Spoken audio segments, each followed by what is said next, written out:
Hi everyone, my name is Iris, and I was the fastest girl in my reading class. I just loved reading, growing up to be a true polyglot, and all because my love of reading was instilled in me by my mother. I will tell you about everything, especially how my talent was the envy of my classmates.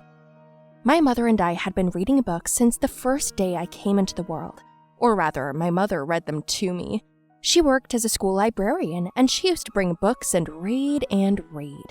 It was our tradition, which we never broke. I couldn't even go to sleep at night without a book. I just couldn't, because I always had great dreams after reading, like walking in Alice in Wonderland, having adventures, saving the world, and defeating evil. It was so cool.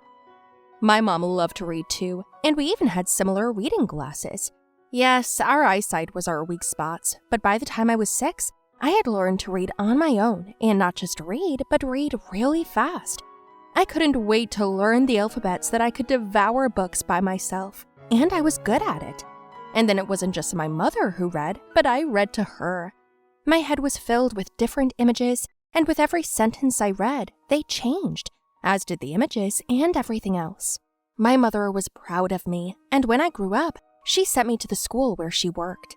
The teachers and principal took me in right away, without any conversation when they saw my abilities. They put me at the first desk.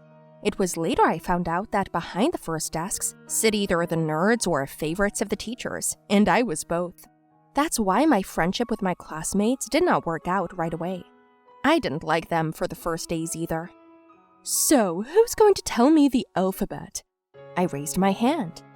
And that's it? And the rest? Nobody?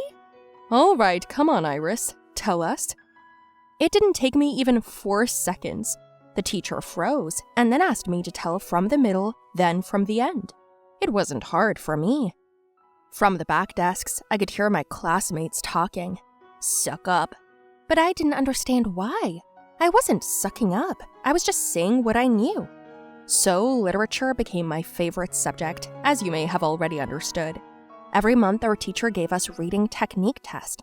She would give us an unfamiliar book and time us to see how many we could read in 1 minute. I was the first to come out, and at 10 years of age, I read not 95 words, as was the norm, but 200. The teacher marveled every time. Look, everybody, how clearly and quickly she reads. Learn from her and take her as an example.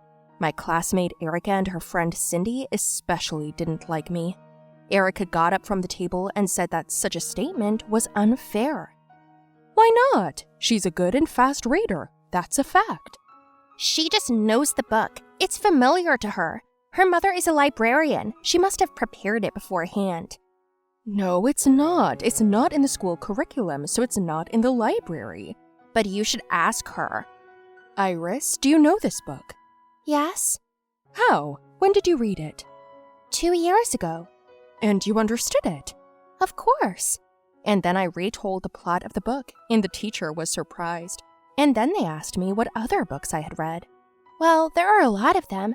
The latest ones were Julie Hopkins' The Magnificent, Bridge to Terabithia, and The Adventures of Tom Sawyer. Some Russian books like Tolstoy's War and Peace, Dostoevsky's Crime and Punishment, and more. Okay, I hear you, Iris. You need to participate in a contest. Which one? There's an inter-school literature competition in a week's time to test your reading comprehension, as well as how many books you've read and how many retellings you've done. There will be a good prize. Really? Do you think I can do it? Of course you can. You've always read everything I've told you to, and much more. You read adult literature too. I'm sure you'll win. Wow, thank you. So is our nerd going to participate? Why not me? What's wrong with me? I have good reading technique too. I don't argue, but they choose the best. You can go another time. Erica got mad, but was it my fault that she read slower than me? We walked out of class and Erica shoved me with her shoulder in the hallway. Outside, my mom was waiting for me. Mom! Hi, my dear, I haven't seen you all day. Shall we go home? Yes, I've got some news. Okay, but let's go to the store and get some water, and you can tell me all about it. Can I have ice cream? Well, you know you have a weak throat. You get sick right away. But I love it so much. Sorry, honey, I can't. You just got over it. Erica walked by and pushed me with her shoulder again. I'm sorry, I didn't mean to. Who is that, Erica? Yeah, she's mad that I'm going to a competition instead of her. She used to be better in reading class. She was supposed to go to the contest, but they offered me the position. Wait, what contest? I'm going to be in the reading and retelling contest. Wow, that's incredible, my girl. How proud I am of you. Thank you. And no ice cream, though? No. Oh, okay. I can buy you a cookie. Come on! I started practicing every day, even reading more at home, retelling everything to my mom. I wanted to win this contest. Since I didn't have any friends, I decided that books would be my friends, and I was interested in participating somewhere, using my gift. The next day, Erica didn't stop showing her temper. First, she tripped me, then she threw all my school supplies off my desk. Erica, will you stop it? What? I didn't do anything. Of course you did. You're acting like a child. You're 10 years old. Wake up. What did you say? What did you hear? Are you jealous that I was chosen for the competition? I should have gone to the contest, not you. But I was chosen. That's not fair. Everyone knows you're just a kiss-ass, not really smart. I got offended, and I got angry. I pushed her in anger. Erica had a bad fall and bruised her arm badly. She started crying and complained to the teacher, and my mother and I were taken into the classroom. The principal was surprised at my behavior, but 15 minutes later, Erica's mom arrived. My mom apologized profusely, trying to work things out, but Erica's mom was screaming in rage that I was such an ill-mannered girl. And then they told me to apologize to her. But it's not my fault. I don't want to. She made me do it. She called me names. It doesn't matter now. Just apologize. No, Mom. I'm begging you, please. Or what? You won't be allowed to compete. What? Are you serious? I am. I walked out of school upset. I didn't want to apologize because Erica had deserved it. But my mom was still talking to me at home for a long time. She begged me so hard. So I went to school and apologized. But Erica said that wasn't enough.